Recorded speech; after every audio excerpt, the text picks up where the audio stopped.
My younger sister smashed the CEO's Maybach in anger to get his attention. The CEO didn't waste any words and went straight to suing her, but she thought he was playing hard to get, so she ran to stop his car and got hit, ending up in the hospital later. When the CEO married a rich heiress, she went to snatch the groom while pregnant, only to be beaten half to death by the CEO. I, along with my parents, watched coldly and never stopped her as she kept banging her head against a brick wall, because all three of us had been reborn. My younger sister was obsessed with domineering CEO romance plots. When she was little, she liked picking up men on the roadside. The first was a homeless man who stole her home away. The second was a delinquent teenager who tried to force himself on her. Later, the raising type genre became popular. She took a 3-year-old little boy home, after being reborn. I encouraged my roommate to keep making videos. I almost got mistaken for a human trafficker and arrested.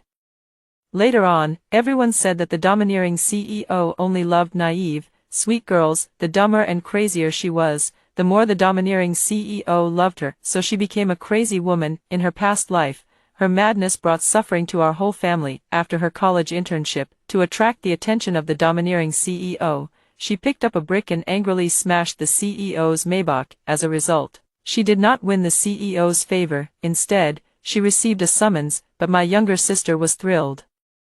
This is called, you can't know each other until you've had a fight. That's how the hero and heroine in novels always meet. And to keep my sister from being prosecuted, our parents emptied their savings to help her pay the CEO's car repair bill. But my sister stuck to her underdog heroine principles of, if I'm wrong, I'm still right, and I'm a little fairy, and ran off to argue with the CEO. The CEO didn't indulge her and ordered the driver to ram into her. She lay in the hospital for more than half a month. That crash didn't knock her back to her senses. Instead, it drove her even more completely insane. Ignoring her mother's dissuasion, she sneaked into the CEO's house to cook for him, drugged him at a cocktail party, and did every foolish thing even a Mary Sue heroine wouldn't do. The CEO was utterly fed up with her, yet there was nothing they could do about a madman. Later, the domineering CEO entered into an alliance by marriage with a carefully chosen heiress from a prestigious family. My younger sister's romance novel brain went into overdrive. She was convinced the CEO had been forced into it,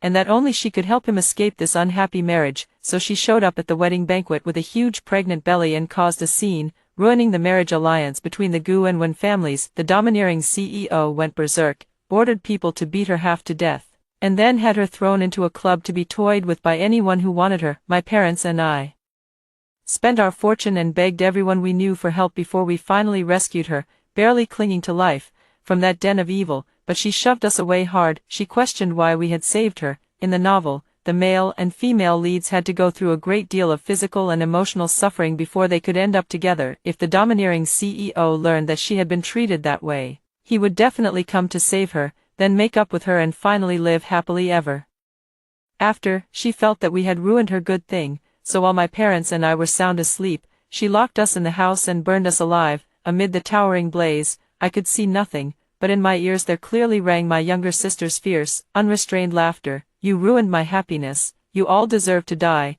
Then a suffocating pain engulfed me. When I opened my eyes again, I saw my parents rushing out of the room in a panic. They grabbed me and spun me around a few times. That's great, man, we didn't die. It took me a long while to react. Mom, Dad, are we reborn? Mom nodded while wiping away her tears. After confirming that I was all right, Dad's expression instantly turned cold. Clenching his teeth, he said, if I ever care about that beast again in this life, then my name isn't Xiao Jianmen. Before the whole family had even recovered from the surprise of being reborn, my phone rang. My best friend Yao Yao, who was interning at the same company as my younger sister, sent me a video. Just like in my previous life, my sister had a mental breakdown and took a brick to the CEO's Maybach, smashing it to pieces. Yao Yao was stunned. What the hell, your sister's gone crazy, that's a Maybach. Before I could reply, Yao Yao quickly sent over several more videos. After a few bricks, the originally smooth and even car body had already caved in. The expected domineering CEO did not appear. Soon, she was struggling as the police called by the security guards took her away. She stamped her feet in anger. I want to see Gu Tingchen, tell him to come see me. The police ignored her shouting, got her into the car, and took her away. The Gu Tingchen she mentioned not only shared the same name as the male lead of her favorite novel, but was also the heir of the Gu family. Wasn't this the destined domineering CEO she had been waiting for all along? but after 2 months at the company, she still hadn't even seen him once, so she came up with the terrible idea of smashing his car, hoping to make the CEO remember her. But the lawyers on the domineering CEO's side were not just there for show. Gu Tingchen handed the matter over entirely to his legal team. Just like in her previous life, her younger sister was sued, yet she showed no sign of panic. After coming back from the police station, he was beaming and humming a song, not at all like someone who had caused trouble. My parents and I exchanged a glance, and we all saw speechlessness in each other's eyes. As soon as she got home, my younger sister received notice that she had been fired by the company. Enraged, she smashed her phone and said,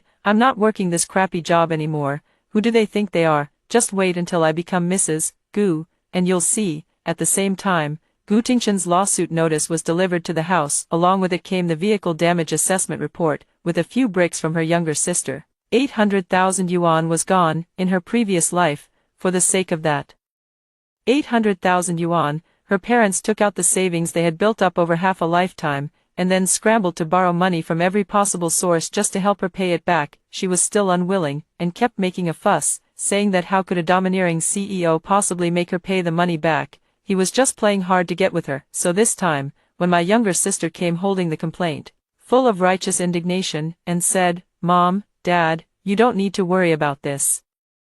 I'll handle it myself," Dad immediately gave her a thumbs up and praised her angrily.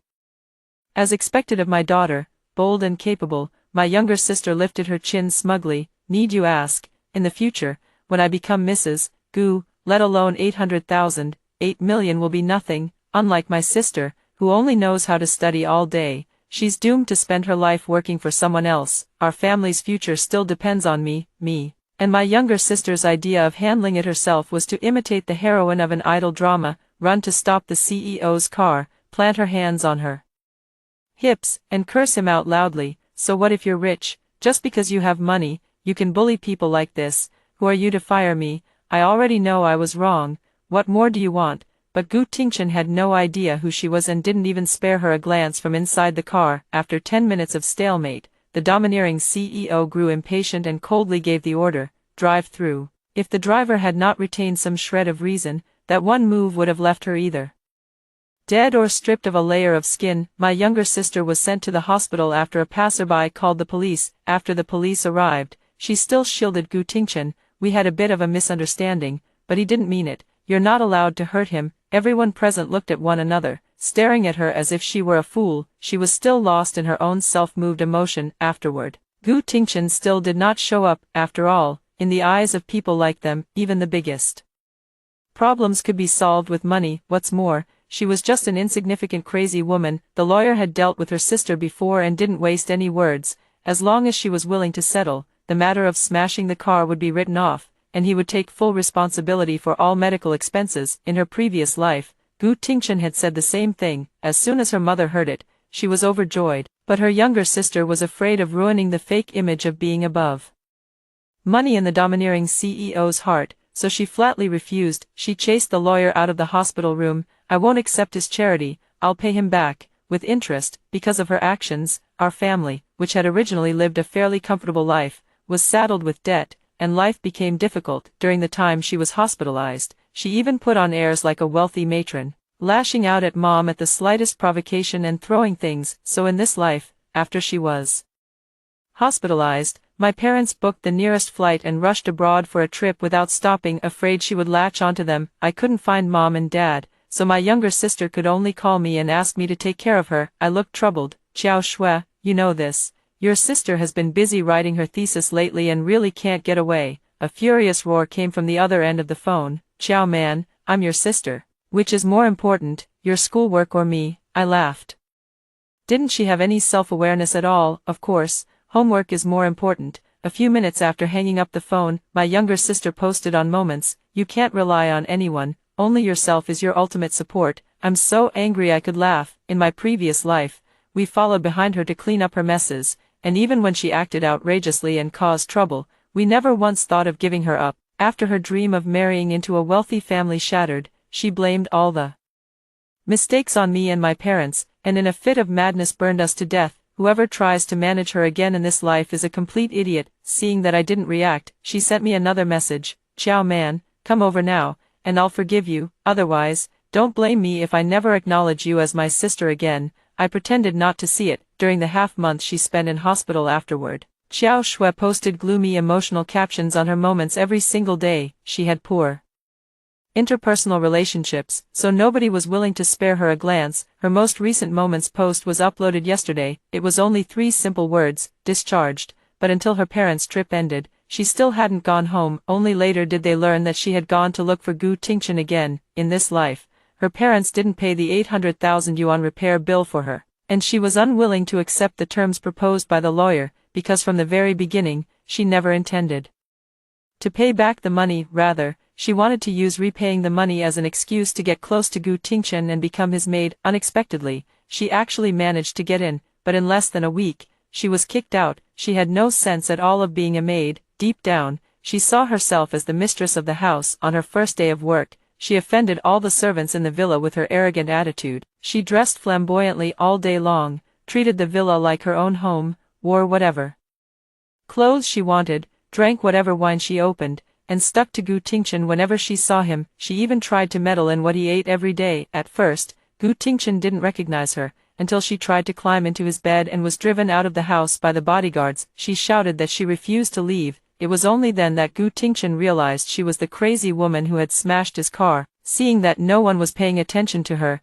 she had no choice but to slink back in disgrace. After coming back, she would throw a fit whenever something displeased her, but this time, no one indulged her anymore. Her parents' indifference brought her to the brink of collapse. She took it out on me. "You bitch, you must have said something to them. That's why they're treating me like this. You're just jealous of me, afraid I'll live better than you, and you don't want me to be happy. You vicious woman, you don't deserve to be my sister." Since I was young, I've always considered myself very protective of her, because I'm the older sister. Whatever she liked, I never fought her for it.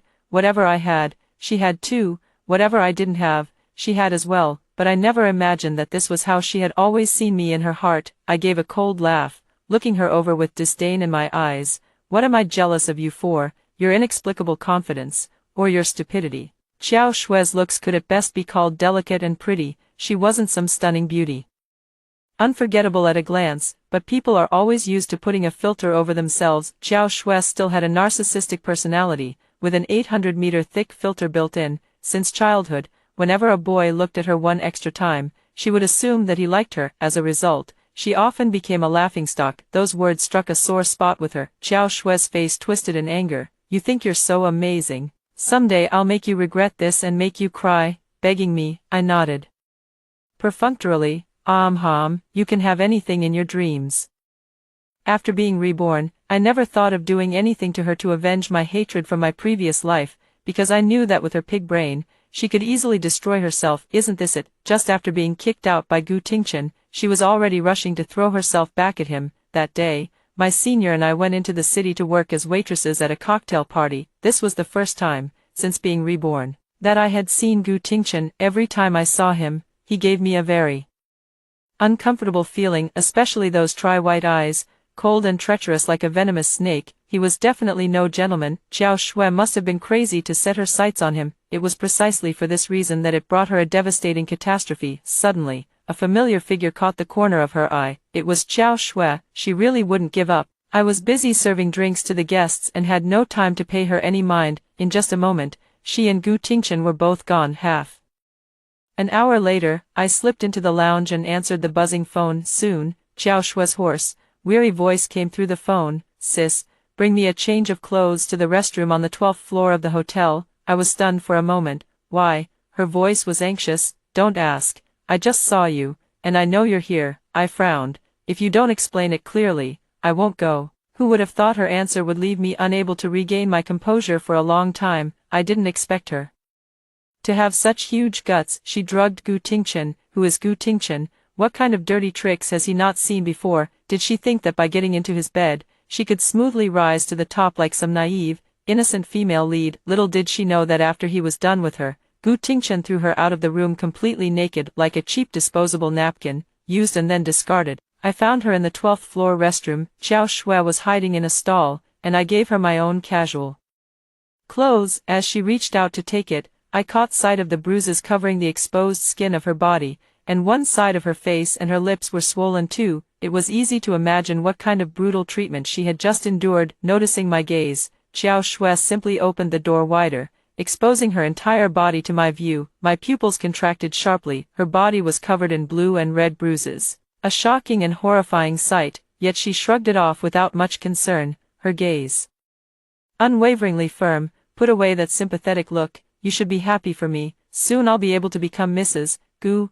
I looked at her, at a loss for words. She was far too naive, such things are all too normal in high society. Besides, if she hadn't drugged Gu Tingchen, with her looks alone, Gu Tingchen wouldn't even have touched her. I knew there was no point in saying more, so I didn't bother to shatter her fantasy. Once she has tasted hardship, she'll know just how outrageously wrong she was. In Xiao Shui's mind, since she had slept with him, she was Gu Tingchen's woman, yet she didn't know that the one thing he never lacked was women, so the news spread that the Gu group would be marrying the daughter of the Huana group's chairman. When Xian, Xiao Shui was furious, unable to see Gu Tingchen. She ran downstairs to the Gu group and caused a huge scene. Security guards held her on both sides, trying to throw her out of the company. As she struggled, she shouted, "I'm Mrs. Gu, who dares stop me?"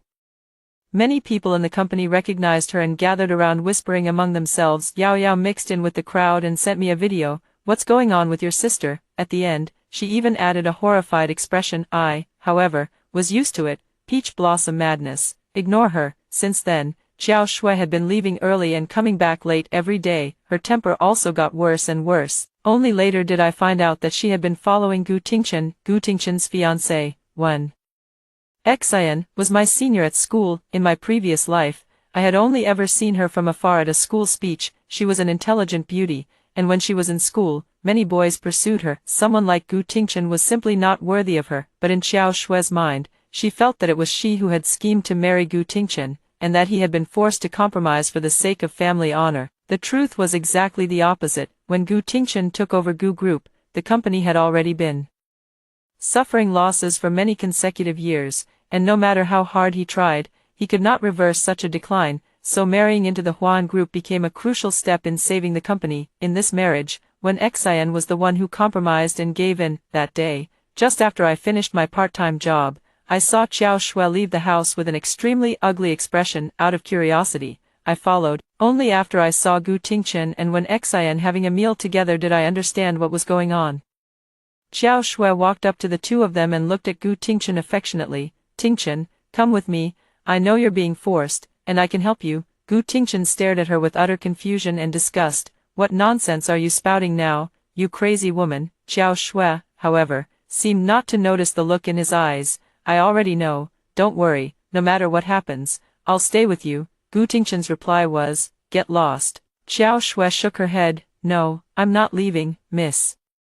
1. Tingchen doesn't like you at all. I hope you'll respect yourself and stop pestering him from now on." When Xian remained calm throughout, upon hearing this, he neither got angry nor asked Gu Tingchen for an explanation. Instead, he looked like he was enjoying the show, his gaze constantly sweeping back and forth over them. Seeing this, Gu Tingchen hurriedly explained, Xin, don't listen to her nonsense. I don't know her. She's just a lunatic." Xiao Shui looked hurt. "Tingchen, have you already forgotten what happened that day?" Gu Tingchen cut her off viciously. "Shut up, being schemed against by such a crazy woman he looked down on was an immense humiliation to him. If looks could kill, Xiao Shui would already have been cut into 1,000 pieces by him. Unfortunately, she had never had much of an eye for reading the room. Still refusing to let it go, she pressed on.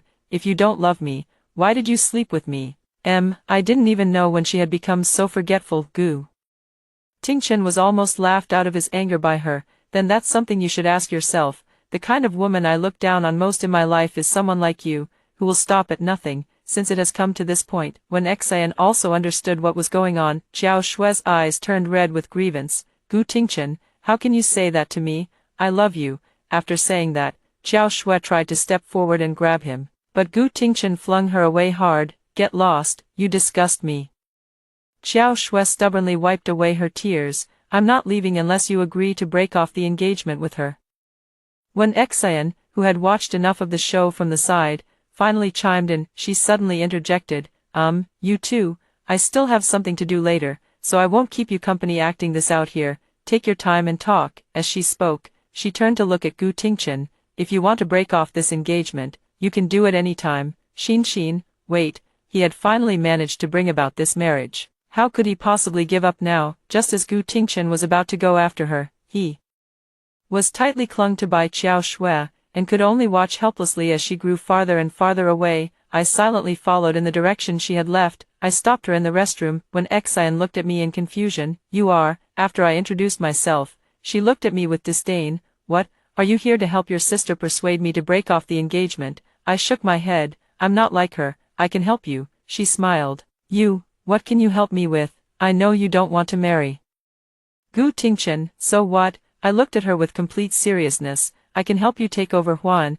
When Xian froze for a moment, she finally deigned to look me in the eye. As our eyes met, I could see a strong look of interest and appraisal in hers. I knew she would definitely agree. When Xian was so outstanding, yet simply because she was a woman, her father would rather groom an illegitimate son who only knew how to stir up trouble everywhere than hand the company over to her half-brother Wen Yu was even in cahoots with Gu Tingchen, afraid that she would compete with him for the family fortune. He took it upon himself to agree to the marriage alliance proposed by Gu Tingchen. He also persuaded their father to agree to the marriage, so even though she was unwilling in every possible way, she could not defy her father's decision, but deep down, she still felt somewhat unwilling to accept it. When Xian folded her arms across her chest, how do you plan to help me, in my last life, in order to save my younger sister from Gu Tingchen? I uncovered a lot of evidence of his crimes, smuggling, money laundering, tax evasion, and especially that lowly club, which was truly a den of vice. My strength alone is too small. In my previous life,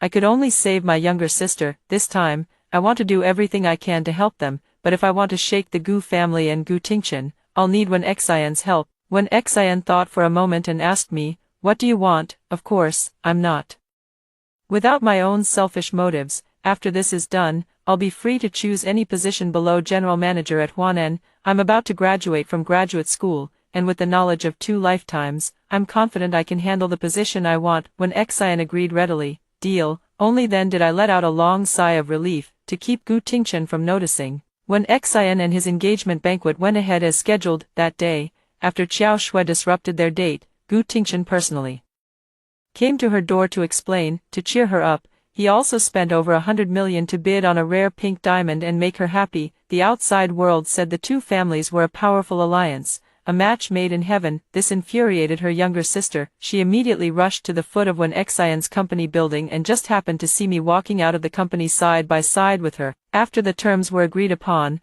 I joined Huan and worked with Wen Xian to prepare for our plan. So when Qiao Shui saw me, she looked utterly shocked. Qiao man, why are you here? And why are you with her? I did not answer. What are you here for? I knew her all too well. With just one sentence, she successfully changed the subject. Qiao Shui put her hands on her hips and said angrily to Wen Xian, I'm here to make her back off. Tingchen will only marry me. I'm the future Mrs. Gu, so give up on that idea. Wen Xian smiled. I'll say it again, if he wants this marriage ended, it can be dissolved anytime. But those words sounded to Qiao Shui like when Xian was showing off to her. She also knew very well that Gu Tingchen would never change his mind for her. Helpless and furious, she stamped her feet in anger. What's there to be smug about? Tingchen was forced to marry you. He doesn't love you at all. When Xian shrugged nonchalantly. In their circle, the only thing they ever cared about was profit. As for love and all that, nobody would even care. Gu Tingchen was the same. He wasn't the kind of love-struck male lead from novels who would give up his kingdom for a beauty. He would only marry a woman who was useful to him. Besides, she didn't love Gu Tingchen either. Seeing that she wasn't moved at all, Qiao Shui said angrily, anyway, he's mine. You're not allowed to marry him, otherwise, I'll make you regret it. After Qiao Shui left, when Xian looked at me with a hard-to-describe expression, your little sister's brain. I gave an awkward smile. She's just crazy. Ignore her, I thought. Qiao Shui would make a scene about it for a while. Unexpectedly, she vanished without a trace afterward. She never even went home. Only later did I learn that it was Gu Tingchen who, afraid she would cause trouble and affect the marriage alliance between the 2 families, had people lock her up, until 2 months later, at the engagement banquet of Wen Xian and Gu Tingchen, everyone of note in the business world had come. I attended as Wen Xian's friend. The engagement banquet was halfway through. Qiao Shui, who had been missing for nearly 2 months, suddenly burst in. I wasn't surprised at all. He had even been hoping for this moment. Qiao Shui timed it perfectly. Just as Gu Tingchen on stage was about to put the ring on Wen Xian, she rushed in and shouted, "Gu Tingchen, you can't marry her." Gu Tingchen froze, looking at the person who had burst in disbelief. He glanced at the bodyguards. The bodyguard immediately understood and stepped forward to drag her away. Xiao Shui, however, struggled and raised a piece of paper high in the air. "You can't marry her, I'm pregnant with your child." It was like a thunderclap out of a clear sky. Everyone present exploded in shock. Gu Tingchen is quite something, to pull this at the engagement banquet. He's showing the Wen family no respect at all. If you ask me, he must have been desperate. That woman is nowhere near as pretty as Wen Xian. Gu Tingchen really doesn't know what he's doing. Now there's a good show to watch. I was also briefly taken aback. In her previous life, Xiao Shui hadn't been pregnant at all. She had used a fake belly so realistic it could pass for the real thing. This time, she was actually pregnant. On the stage, when Xian lowered his hand with a faint expression, "Gu Tingchen, what's going on?" Gu Tingchen panicked, pointing at Xiao Shui. He angrily rebuked her. "What nonsense are you talking about? How could you possibly be pregnant with my child?" Xiao Shui, however, seemed to have been granted some kind of immunity card. Holding her belly, she said smugly, "It's been almost 3 months. If you don't believe me, you can have a doctor examine me." As soon as those words were spoken, the guests present all believed her. The murmuring grew even louder than before. When Xian lifted her skirt and turned to leave, "Gu Tingchen, Wen Xian will never be a stepmother to anyone. This marriage is off." Gu Tingchen grabbed her abruptly, wanting to explain. But when Xian shook him off in one sweep. "As she passed me, when Xian raised an eyebrow at me, I smiled back." Behind her was Xiao Shui, tugging at Gu Tingchen and shouting incessantly, forcing him to marry her. The engagement banquet caused Gu Group stock to plummet. Gu Tingchen was busy dealing with company matters while doing everything he could to salvage the marriage. Every day, he was so anxious that he was in a complete panic. At the same time, Gu Tingchen became embroiled in a bribery case involving a high-ranking official, and Gu Group was also anonymously reported for suspected involvement in multiple violations. Gu Tingchen was taken away by the police for questioning. This left the Gu Group, already at the center of the storm, utterly vulnerable. The Gu Group acquisition plan led by Wen Xian was also being carried out intensively, although after leaving the police station, Gu Tingchen held a press conference to clarify that the accusations against him and the Gu Group were all baseless. The stock couldn't hold up against Gu Corporation's continuous decline. By the time he realized Wen Xian was behind it, nearly 25% of Gu Corporation had already been eaten away, and after the engagement banquet, I never saw Xiao Shui again. She, just like in her past life,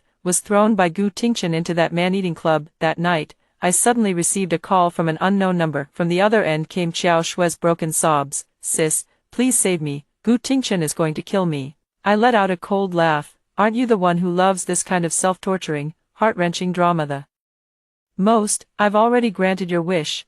What are you coming to me for?" As soon as I finished speaking, I was about to hang up. Xiao Shui begged bitterly, Sis, I'm begging you not to hang up. Gu Tingchen will really kill me. I'm begging you to save me. I'm your biological younger sister. After all, biological younger sister, when she set the fire in my previous life and burned me and mom and dad to death, did she ever think of us as her family?" After a few seconds of silence, suddenly, my younger sister's anguished scream came from the other end, along with a man's furious shouting. Then the call was hung up. I didn't care and went to sleep with my eyes closed. I slept soundly through the night. Half a month later, I learned from the news that Gu Tingchen was dead. Xiao Shui killed him after she was locked up in the club. On the very first day, the child was beaten out of her by Gu Tingchen's men, because Gu Tingchen had instructed the people at the club to take good care of her. There, she not only went hungry and was beaten every day, but had no control over herself. Finally, when Gu Tingchen came to the club one time, Xiao Shui rushed at him and begged him to let her go. Gu Tingchen kicked her away and humiliated her in every possible way. In a fit of rage,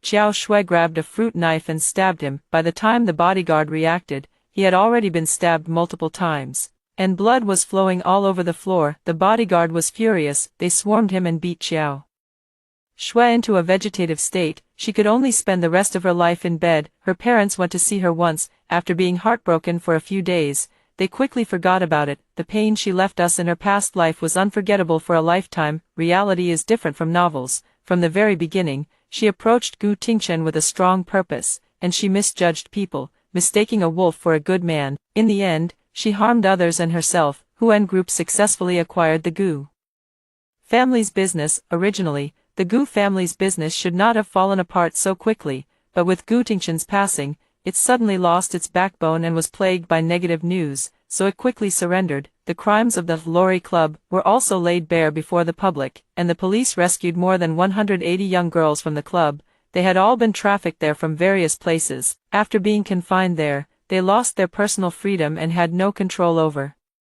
themselves. When you had quite a few dealings with Gu Tingqian in private and was also sent in, when Xian officially took over Huayan Group, the Gu family acquisition case helped her firmly establish herself within the group. Even if when you were to be released from prison in the future, it would be very hard for him to find a place for himself in the group again. In this battle, when Xian won completely, after everything was over, when Xian fulfilled the promise he had made back then, and I became vice president of Huayan Group. Over the past 8 years, I had accumulated a wealth of connections and valuable experience. After completing my initial accumulation, I resigned from Huayan Group and started my own business. On the day of my departure, when Xian held me tightly, reluctant to let go. Over these 8 years, she and I became each other's best friends. We fought side by side in the business world, stepped in for each other at drinking parties, and talked about everything. Compared with Xiao Shui, she and I were more like real sisters. When Xian's eyes were red, man, I can't bear to part with you. If you ever need help in the future, just say the word. I pinched her cheek. Don't worry, I definitely won't be polite with you. I wish you a bright future ahead, with dazzling lights shining brilliantly. You too. After hearing the first story above, what are your thoughts? Feel free to share your opinions in the comments section. Next, there is another similar story. Let's continue. To see, smoking in public places will lead to an explosive death. A strange message suddenly popped up on my phone. Just as I was about to delete it, the elevator doors opened. A greasy middle-aged man walked in and lit a cigarette right in front of me. Sir, could you please not smoke in the elevator? He blew a thick cloud of smoke directly into my face, making me choke uncontrollably. I'll smoke wherever the hell I want. Who do you think you are, you fucking bitch? As soon as the words were spoken, bang, the man exploded into a cloud of blood before my eyes. The narrow elevator was covered in blood. Ah! I screamed, scrambling out of the elevator on all fours, leaving a trail of crimson on the corridor floor. My hands trembling, I dialed the emergency number. Someone's dead. There's been an explosion. Someone blew up. Hello. Please stay calm and tell us your location clearly. Jinxiu Huading. Building 23. He blew up. A dozen minutes later, the police and forensic experts arrived. I was wrapped in a blanket and taken downstairs.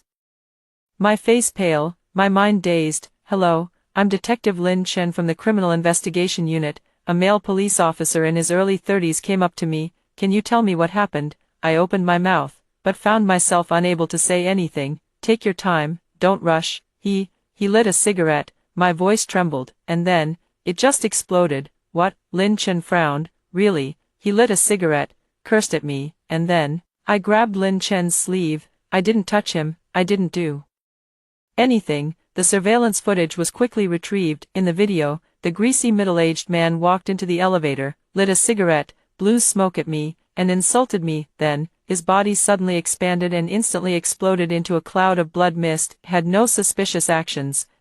Lin Chen looked at the surveillance footage, his expression grave. Captain Lin, there are no remnants of explosives found at the scene. The forensic doctor approached, and there are no flammable or explosive materials in the elevator. The police ultimately ruled out my involvement in the crime, classifying the case as an unknown cause of human spontaneous explosion. Miss Su, please take good care of yourself and rest. If anything happens, feel free to contact me at any time. Lin Chen handed me a business card. When I got home, I couldn't sleep the entire night. Closing my eyes, all I could see was the image of that blood mist exploding before me. On the third day, I went to the hospital to see a doctor. You're experiencing a stress reaction. Take some sleeping pills and get some rest, the doctor said. I nodded and was about to leave when suddenly I heard an argument outside. Sir, you can't smoke here. This is a public hospital. What's wrong with a public place? I paid for this cigarette. Who are you to tell me what to do? I walked out of the clinic. A man in a leather jacket stood in the waiting area, smoking. Next to him, a young mother pushed a stroller, her face flushed.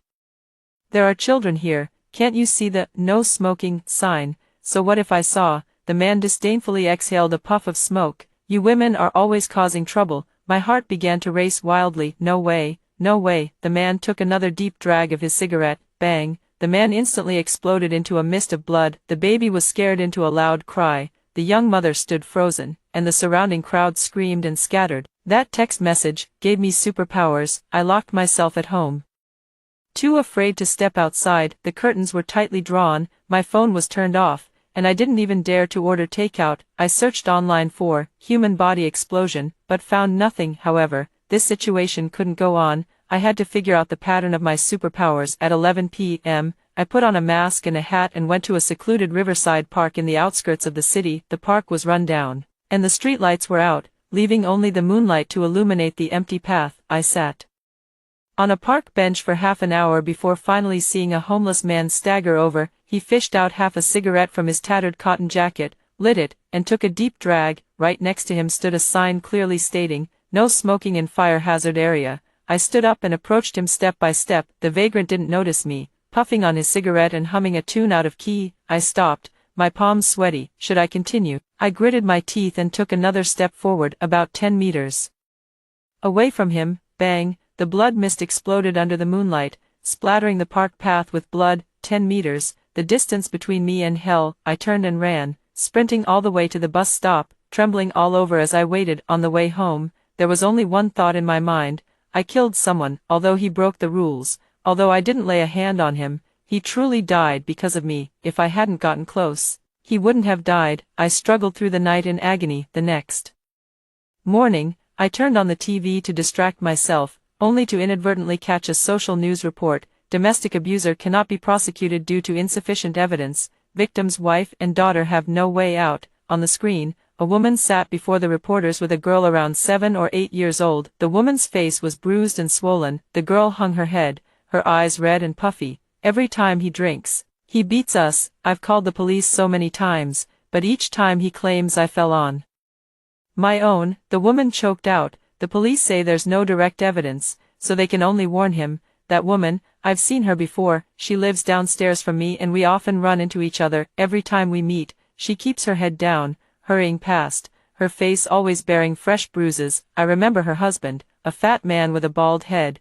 who liked to smoke in the hallway. Once I reminded him not to smoke in the hallway, and he rolled his eyes at me. "None of your business." On TV, the woman held her daughter, crying heartbrokenly. "I really have no other choice. I just want my daughter to grow up safely." I stared at the screen, a surge of anger welling up inside me. Why should such a scumbag get away with it? A crazy idea began to take root in my mind. I have the power to punish him. No, I can't. I mustn't do that. I am not a judge, nor an executioner. But the woman's sobs kept echoing in my ears. I turned off the TV, sat on the sofa, and buried my face in my hands. Reason told me not to abuse this ability, but emotion told me that some people don't deserve to live. At 10 o'clock at night, the familiar sounds came from downstairs again, breaking things, a woman's cries, a man's curses, a child's wails. "Bitch, what the hell am I feeding you for? Stop hitting, please, I beg you. I'm going to smoke a cigarette, and then I'll deal with you." The man cursed as he walked out,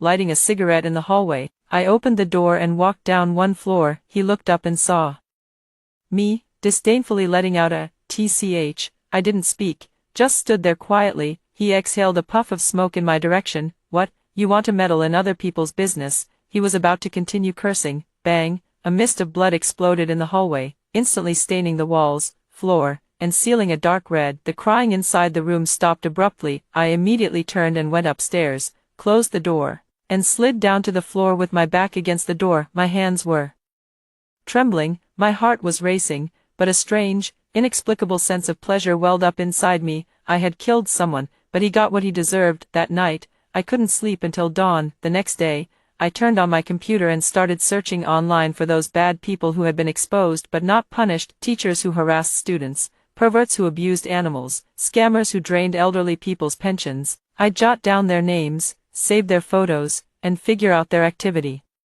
patterns. Then, I start waiting for the moment when they smoke in public. At the entrance of the nursing home, a con artist who just swindled an elderly person out of their money is smoking. I walk past him. Bang! At the library entrance, a man who tore up books and assaulted the librarian lights a cigarette. I approach. Bang! I told myself, this is justice. The police established a special task force for the serial human explosion cases. led by Lin Chen, on the news. He stood at the press conference, his face solemn. The police are currently investigating with full force. Please do not panic, citizens. He reviewed surveillance footage from all the crime scenes and found my presence at each one. Lin Chen summoned me for another meeting. Miss Su, why are you always nearby whenever something happens? I lowered my head. I don't know. You really don't know. I was just passing by. I looked up, my eyes red with tears. Officer Lin, I really didn't do anything. I was just unlucky.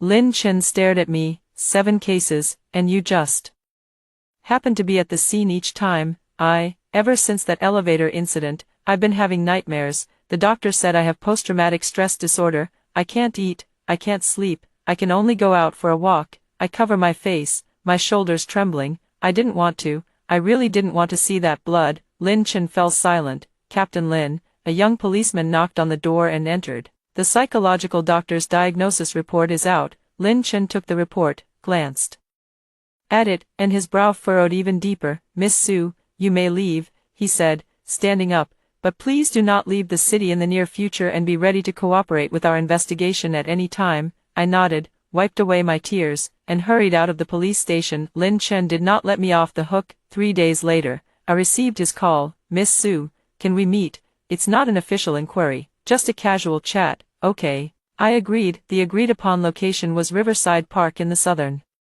part of the city. I arrived early and sat on a bench. Lin Chen didn't show up. A man with a swaggering gait sauntered over and plopped down on the bench next to me. He pulled out his phone and spoke loudly on the call. Remember to stand guard at the school gate tomorrow, the man said, holding an unlit cigarette in his mouth, his voice booming. Those little brats still haven't paid their protection money. The man hung up the phone, gave me a challenging look, and pulled out a lighter from his pocket. Clatter, he lit the cigarette. At that moment, I suddenly noticed a reflection from behind the distant bushes. 2 people, one holding a telescope and the other holding a camera. I understood instantly. This is a trap. Lin Chen is testing me. That man isn't really a gangster. He's an undercover cop. Everything he said and did was an act. My mind raced. Kill him. He was an innocent policeman, just doing his job. Run away. That would indirectly admit everything. The man was about to take his first drag of the cigarette. I suddenly clutched my heart. I bent over sharply, my face instantly pale, breathing rapid. Help me. The man froze. Hey, what's wrong with you? Professional instinct made him immediately drop the cigarette and come over to check on me. I clung tightly to his hand, my body convulsing violently. Smoke, blood, there's blood everywhere, I murmured. Lin Chen, hiding in the shadows, turned pale. He rushed over with people. Quick, call an ambulance. The ambulance arrived quickly. Is she okay? The undercover cop asked, standing to the side. There's no immediate danger to her life, but she needs to be hospitalized for observation. The doctor shook his head. With this level of trauma syndrome, she can't live a normal life at all. I was taken to a hospital room. Lin Chen stood in the corridor, his brow furrowed. She's really sick. The undercover police officer walked over. Captain Lin, I think we might have made a mistake. On the day I was discharged, Lin Chen didn't come. When the nurse handed me the discharge papers, she whispered, that police officer Lin got scolded badly by his superiors. They say he almost got transferred. I took the papers and said nothing. He knew the truth, but he had no evidence. I turned on the TV, and the news was playing on the screen. This just in, controversy flares up again over the Tianhe Group's demolition project. This morning, during a dispute between the demolition team and resident Mr. Wang, the nail house owner, he fell from the 5th floor and died. The police have preliminarily ruled it an accident. The camera cut to the scene of the incident. Police tape cordoned off the dilapidated residential building, and bloodstains were visible on the ground. Mr. Xiao Tianhe, founder of Tianhe Group, deeply regrets this, but insists that all demolition procedures were legal and compliant. In the footage, a man in his 50s stands at a microphone. He is dressed in a sharp suit, his hair neatly combed, and his face shows a look of sorrow. Uncle Wang was a good man, and this accident has saddened all of us. Xiao Tianhe paused. Tianhe Group has always been people-oriented, and we will take on the corresponding social responsibilities. 3 years ago, when Tianhe Group forcibly demolished my family's ancestral home, it was this face that smiled and said, demolition is for the development of the city. You must consider the bigger picture. Then, my mother knelt before him, crying and pleading, but he didn't even glance at her, turning around and getting into the car. The next day, The old house was forcibly leveled to the ground. My mother was so angry that she was hospitalized and passed away half a year later. I turned off the TV, opened my computer, and searched for Tianhe Group. The results were filled with tearful accusations. Zhao Tianhe forcibly demolished our ancestral home, and my father was severely beaten. Now bedridden, Tianhe Group used gangsters to threaten us into moving, and my younger brother's leg was broken. No one listens to reports. Complaints are ignored. Is there no law in this world? In the comments section, someone said, "Stop dreaming, Zhao Tianhe has strong backing." There are also those who say, "I sued him in court, but it ended up going nowhere. The law is useless against such people. They have money, power, and connections. Ordinary people are nothing more than ants to them. To be crushed at will. Is my ability meant to judge people like him?" I searched for Zhao Tianhe's personal information. 53 years old, founder of Tianhe Group, with a net worth exceeding 10 billion, hobbies, golf, cigars, antique collecting. I clicked open his social media account. The latest post was made 3 days ago, with a photo of him smoking a cigar while playing golf at a high-end club. He stood on the grass, one hand holding a cigar and the other resting on a golf club, looking triumphant. The comments section was filled with sycophantic praise. Mr. Zhao's charm remains unchanged.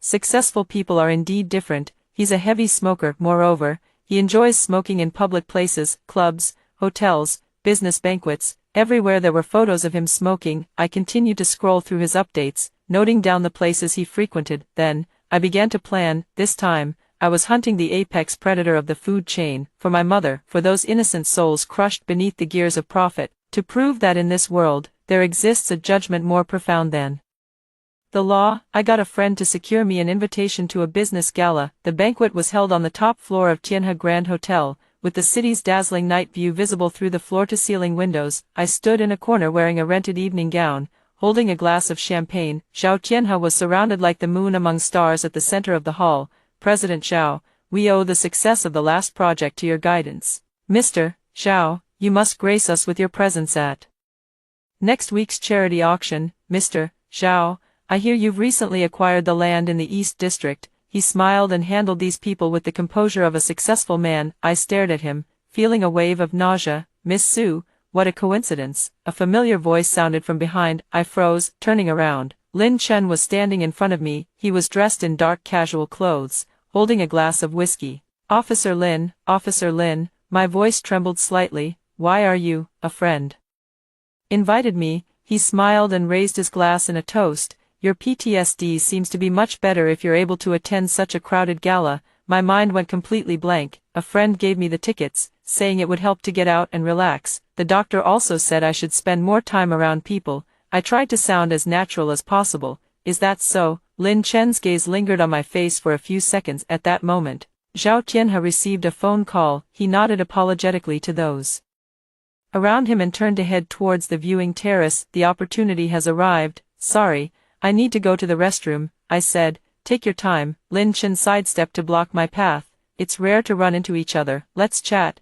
How have you been lately?" His position just happened to block the way between me and the terrace. I'm doing fine." I moved a step to the side. He moved a step to the side as well. "That's good." He picked up his wine glass and took a sip. "By the way, do you know anyone here?" "They're all big shots in the business world. I don't know many of them." I tried my best to stay calm. "I don't know either." Through the crowd, I saw Zhao Tianhe making a phone call. He took out a delicate cigar box from his pocket and pulled out a cigar. He lit the cigar and took a deep puff. I wanted to avoid Lin Chen. "Miss Su," Lin Chen suddenly asked, "do you know why I'm here?" I was taken aback for a moment. "I suspect there might be a murder tonight at this banquet." He stared at me. I shivered. Lin Chen continued, "Zhao Tianhe, he might be the next victim. That's why I'm here." Lin Chen smiled. "To see who wants Zhao Tianhe dead." On the terrace, Zhao Tianhe finished his cigar, snuffed out the butt, and turned to head back to the hall. I watched helplessly as he walked back from the terrace into the banquet hall,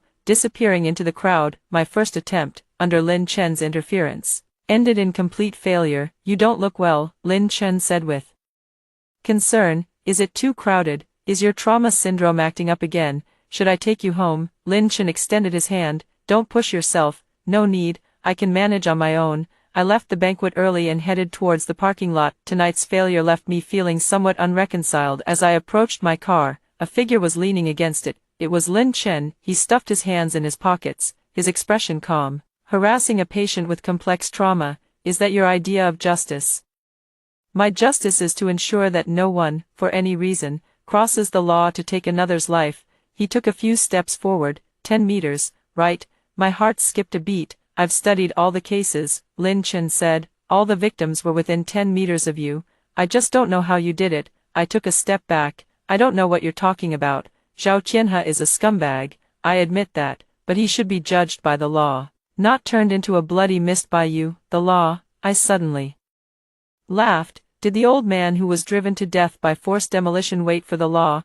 Did the families he destroyed wait for it? Lin Chen was momentarily at a loss for words. Do you know how my mother died? I looked up, my eyes red. 3 years ago, Zhao Qianhe forcibly demolished my family's ancestral home. My mother knelt before him pleading, but he didn't even glance at her. The next day, the bulldozer crushed our home, and my mother was so enraged that she was hospitalized. She passed away half a year later. You tell me, where is the law? Lin Chen remained silent for a few seconds. I will stop you, he said. From now on, wherever Zhao Qianhe appears, I will be by your side. He paused and added, I am your safe distance. After saying that, he turned and left, his footsteps echoing in the empty parking lot. Zhao Qianhe will always have flaws. I just need to wait. Lin Chen really started accompanying me around the clock. He's clever, always, coincidentally, running into me. Zhao Qianhe attended a ribbon-cutting ceremony for a commercial property, and I mingled in the crowd. The moment the red silk was cut,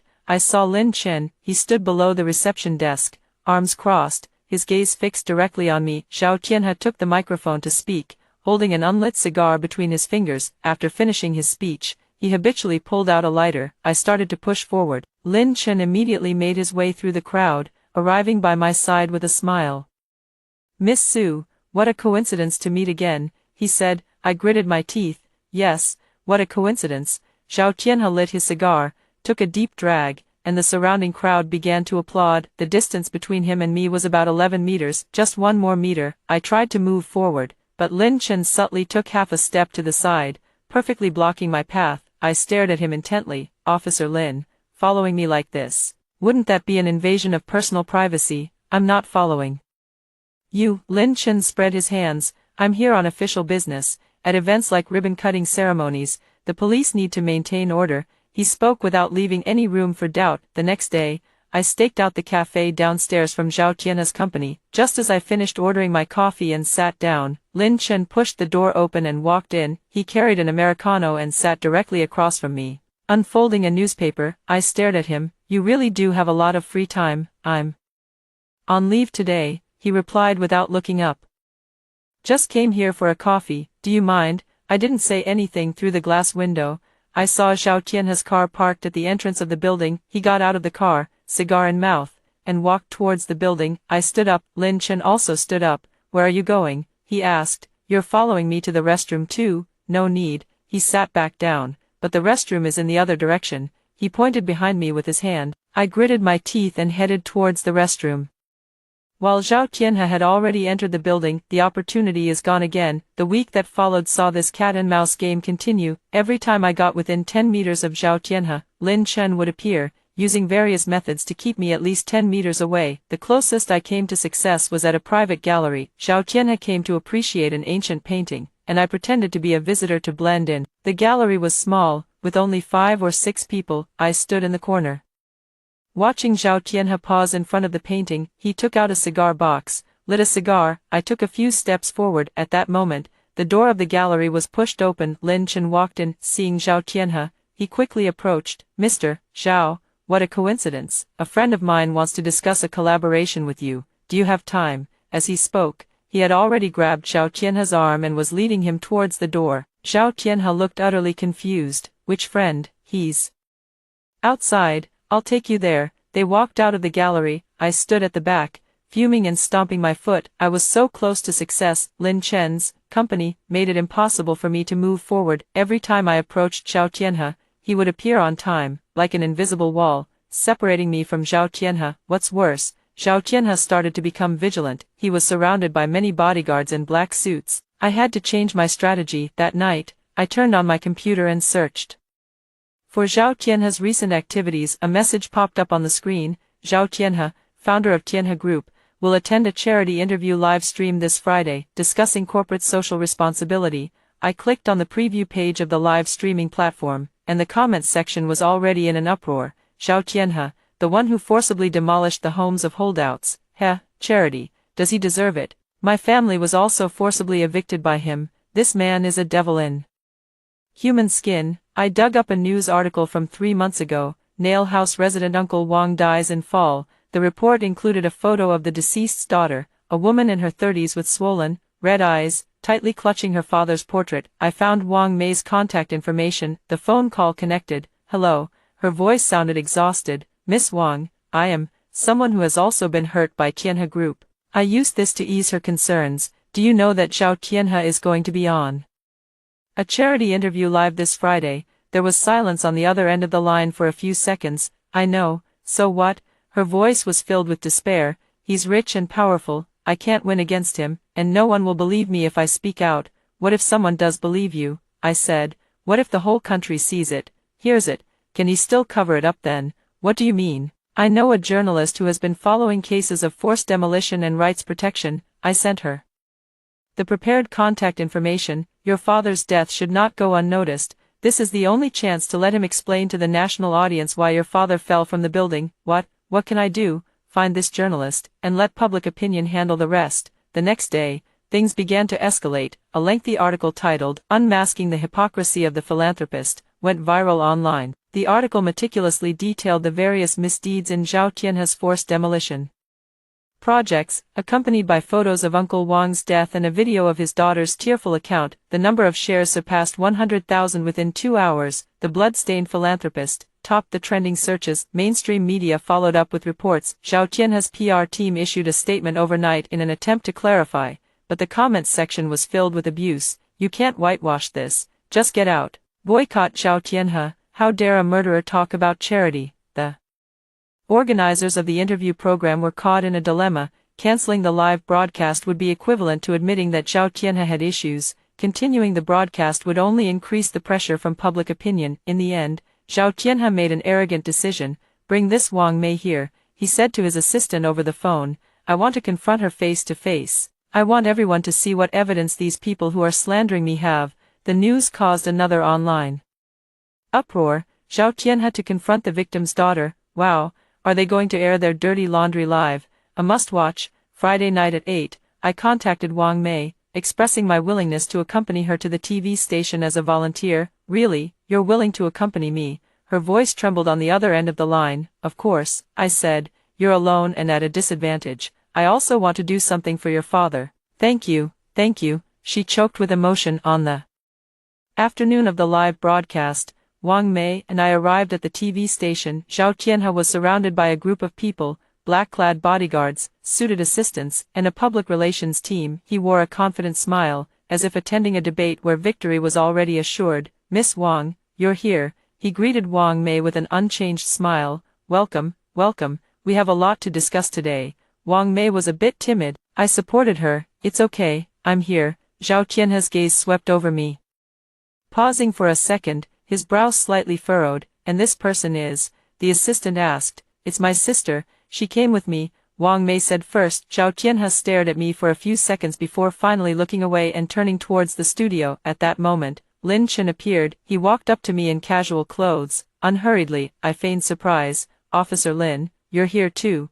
I was also invited. He smiled. Lin Chen leaned in close to my ear, his voice low. No matter what you're planning, you won't have any chance with me around. Officer Lin, you've misunderstood. I'm just here to keep Sister Wang company. She's all alone and so pitiful. Is that so? Lin Chen stared at me. That's good then. I helped Wang Mei walk towards the restroom, with Lin Chen following a few meters behind, neither too close nor too far. Once inside the restroom, I closed the door and spoke to Wang Mei in a hushed voice. When you go on stage later, take out the evidence as we discussed before. Wang Mei nodded, her hand tightly gripping a file envelope.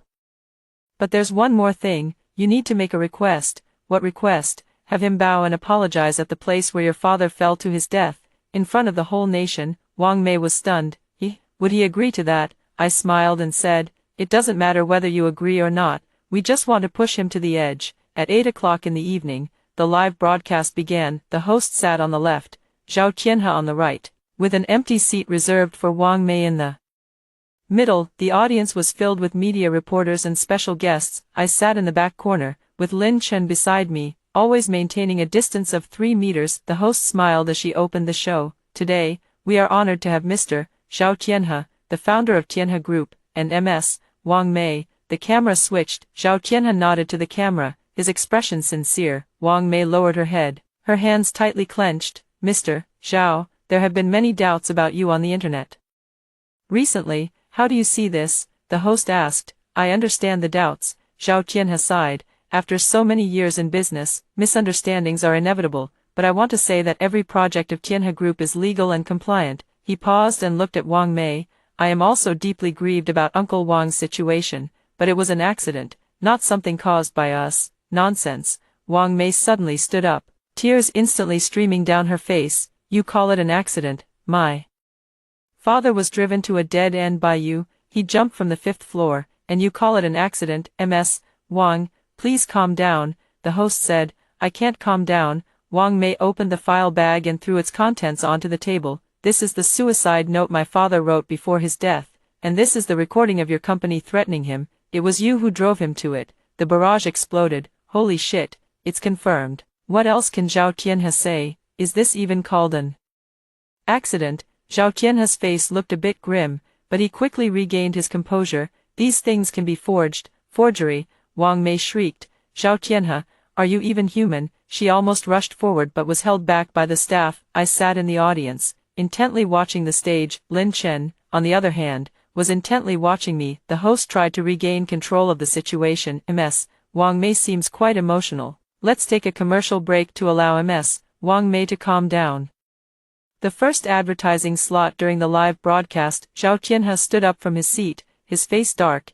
Is this woman crazy? He muttered under his breath, tugging at his tie and walking down the stage irritably. The bodyguards immediately followed, forming a semi-encircling protective ring. I went over to Wang Mei's side, and she was trembling all over, tears streaming uncontrollably. Don't be afraid, I'm here with you. I patted her hand. Go and tell him, if he has a clear conscience, he should go to the scene and take a look. Wang Mei bit her lip and nodded. I helped her stand up and walked towards Zhao Qianhe. Lin Chen immediately realized what was happening. He stood up, quickly caught up, and grabbed my arm. What are you trying to do? Sister Wang has something to say to him, I said, pulling my arm away. You can't stop the victim's family from speaking, can you? Lin Chen's expression changed. But he really had no reason to stop her. Wang Mei had already walked over to Zhao Qianhe's side. I took 2 steps forward, and Lin Chen immediately pulled me back 15 meters. He accurately maintained this distance. Mr. Zhao, Wang Mei's voice trembled. I have a request. Zhao Qianhe was taking out a cigar box from his suit inner pocket, not even looking up. Speak. I want you to go to the site once. Wang Mei choked back tears. Just to the place where my father fell. Take a look. If you truly have a clear conscience, taking a look wouldn't be too much to ask. Right. Zhao Qianhe raised his head, his eyes cold. Who do you think you are, commanding me? I'm not commanding you. Wang Mei's tears rolled down. I just want you to see how my father died. Enough. Zhao Qianhe impatiently waved his hand. Stop acting out this melodrama. Isn't it annoying? He took out a cigar and held it between his fingers. Zhao Qianhe, are you afraid? Wang Mei grabbed his sleeve. Let go. Zhao Qianhe violently shook her off. Slap, a loud slap. Wang Mei was knocked to the ground, her face instantly turning red. Greedy bastard. Zhao Qianhe cursed and took out a lighter. The flame ignited. He lit the cigar, took a deep drag, and smoke billowed from his nostrils. I glanced at Wang Mei, my eyes carrying a certain implication. She froze for a second, then suddenly seemed to understand something. You dare hit me? Wang Mei scrambled to her feet and lunged at Zhao Qianhe like a madwoman. You hit me. My father was driven to death by you, and you still dare to hit me. Her nails clawed viciously at Zhao Qianhe's face. Zhao Qianhe hadn't expected her to suddenly go crazy, leaving 3 bloody scratches on his face. Bitch. He kicked Wang Mei to the ground. Wang Mei fell, then got up again, clutching tightly to Zhao Qianhe's trouser leg. I'm going to fight you to the end. The bodyguards immediately surrounded them. 6 black-clad men moved together to pull Wang Mei away. A bodyguard directly raised his fist and struck Wang Mei in the face. Stop. Lin Chen roared. Acting on his instinct as a police officer, he released my arm and rushed over there. My chance has come. I take a step forward, 3 steps, 5 steps. The distance between Zhao Tianhe and me is now 10 meters. Zhao Tianhe was still cursing, his mouth clamped around a cigar, angrily watching Wang Mei being restrained by the bodyguards. He took another deep drag. The smoke slowly exhaled from his mouth. Bang, a dull thud. Zhao Tianhe's body, like a balloon blown up to its limit, instantly expanded and then burst. Blood mist exploded in the corner of the studio. Dark red liquid splattered onto the walls, the floor, and the faces of those around. The bodyguards froze in place, their faces covered in blood. Wang Mei collapsed to the ground, her mouth wide open, yet no sound came out. Lin Chen had just rushed to her side, bending down to help her up. The blood mist sprayed onto his face, freezing him in place. He stared in disbelief at the dissipating blood mist, then abruptly turned to look at me. In his eyes, there was shock, anger, but more than anything, a deep sense of defeat. He knew everything, he had guessed everything, but there was nothing he could do to stop it. The people around began to scream, the cameraman dropped his equipment and ran outside, the host collapsed in fright on the ground, and the staff scattered in all directions. I stood still, expressionless, staring at the pool of blood. Lin Chen pushed through the crowd and strode up to me. He wanted to cuff me with handcuffs, but his hand stopped mid-air. He can't. This is the TV station, with countless eyes and surveillance cameras, and I did nothing. I am merely an accompanying staff member who happened to be present. I was merely unlucky enough to witness another case of human spontaneous combustion. Why? Lin Chen forced out the 3 words through gritted teeth, his eyes bloodshot. I looked up at him calmly. You see, I said softly, doesn't the world seem a little cleaner now? Lin Chen clenched his fists tightly. You'll get your comeuppance, he said finally. I smiled and said, I am the comeuppance. After Zhao Tianhe's death, Tianhe Group lost its backbone and began to collapse. The next day, the headline of the front page of the news, mysterious death of Tianhe Group founder, multiple violations exposed. Zhao Tianhe is suspected of bribing officials, with amounts reaching as high as 30 million, in the Tianhe Group's forced demolition project. At least 7 people died under abnormal circumstances, accounting fraud, tax evasion, and tax avoidance, with amounts that are shocking. When the wall falls, everyone pushes. Those who had followed Zhao Tianhe in his wrongdoings hastily distanced themselves, trying to save themselves. The procuratorate initiated an investigation, and the top management of Tianhe Group was all arrested. Families that had been forcibly evicted received the compensation they deserved. Although money couldn't bring back their loved ones, it at least allowed those who remained to live a little better. Wang Mei, with the compensation money in hand, cried in front of her father's grave all night. Dad, he's dead. He finally got what he deserved. The case was ultimately classified as a serial human explosion incident of unknown cause, becoming an unsolved mystery. There was no modus operandi, no scientific explanation, and no suspects. The media gave me a nickname, the unluckiest witness of a serial case in history. The reporter interviewing me asked, why are you always so unlucky? I lowered my head and said, I don't know, maybe I just have bad luck. Half a month later, Lin Chen came to find me. He stood at my door, his face haggard, his eyes bloodshot. Come in. I poured him a glass of water. He didn't drink it, just sat on the sofa and stared at me for a long time. You win, he finally said. I can't arrest you, but I know it was you. I calmly looked at him. Officer Lin, if the law were perfect, these things wouldn't exist at all. Does this world need black justice? He asked. This world needs justice, I replied, no matter what color it is. Lin Chen looked at me deeply, his expression complicated. I'm a police officer. He stood up. I have to believe in the law. Then what are you doing here? I asked. Let me tell you, I've given up, not because I agree with you, but because, he paused, because I'm tired too. After saying that, he stood up and left without looking back. I stood by the window, watching his figure disappear around the corner of the street. In this world, some people choose to believe in the law, even if it's not perfect, and I became the one who fills the void. At night, the streetlights come on. Downstairs, a man with yellow hair walks and smokes. A stray cat was curled up sleeping by the roadside. The man crouched down and pressed the cigarette butt onto the stray cat in one go. The stray cat let out a pitiful cry and jumped away. The man laughed heartily and lit another cigarette. I opened my phone. The text message was still there on the screen. Smoking in public places will lead to an explosive death. I put on my coat and walked out of the house. New trial is about to begin. After hearing the 2 stories above, What are your thoughts? Feel free to share your opinions in the comments section. Looking forward to hearing from you. If you liked this story, don't forget to like it, share it, and subscribe to my channel. See you next time.